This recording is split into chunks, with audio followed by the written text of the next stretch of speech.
One of the greatest opportunities to live a life of excellence is to get married. It teaches us how to be wise. It teaches us how to give and how to expand our world.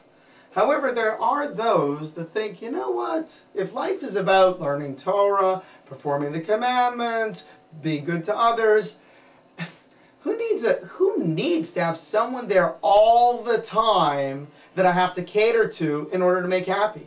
As a matter of fact, isn't it true that if a person's married, then they have to do so many acts of kindnesses and be so careful not to be neglectful that really they might go spend their whole life ticking someone else off? In other words, how many people are married who every day do something to hurt their spouse? Maybe it's better just to be alone. Well, Torah has never approached life in such a way. As a matter of fact, the two sons of Aaron, Nadav and Avihu, who were considered in certain ways to be even more saintly than Moses, they were punished because they did not want to get married. The great King Chizkiah was actually given a divine death sentence upon him until he at last minute agreed to get married. Because getting married is the primary tool to accomplish, to grow in the way that we need to grow as people.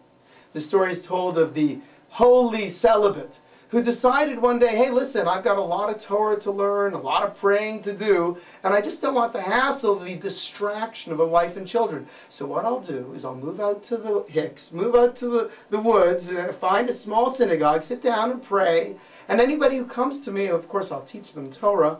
And he lived his life in solitude, praying, teaching to those who came to him, saying blessings. And after 80 years, when he finally died alone on a bench in the synagogue, the people of the town were sure that such a saintly man would achieve the highest levels of the Garden of Eden. Well, he also thought that.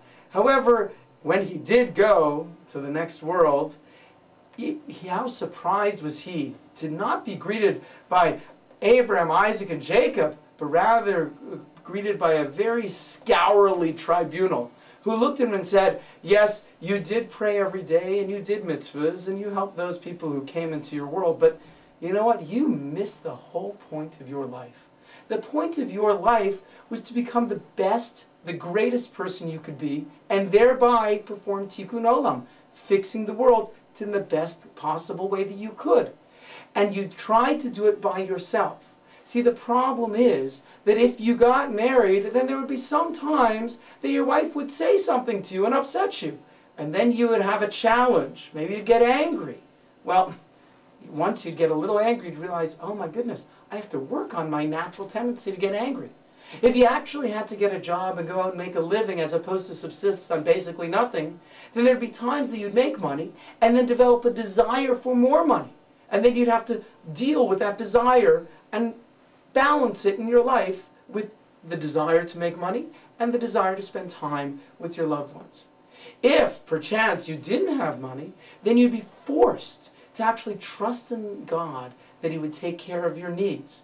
When you would have other children, you'd be forced to stop and actually give to them in ways that you never imagined you could give. And your ability to be generous would be stretched. So really, they looked at this man, and instead of giving him a very high portion in the world to come, they gave him something else.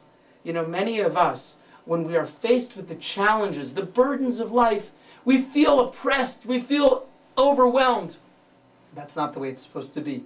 Every one of these burdens, every one of these challenges is a gift from the Almighty in order to stretch us so that we can be the most we can be. In a very similar way that a true athletic coach will push his athletes to be the best athletes, to run the fastest, to jump the furthest that they could ever run or jump. God is always sending us challenges. He's always sending us burdens. Don't take those burdens with a scowl, with depression. Accept those burdens with joy and happiness, and understand it's through those burdens, those challenges, that we will become great people, that we will live lives filled with excellence, and that, yes, we will participate in Tikkun Olam, and together we shall perfect the world. You can't have one without the other. No, sir.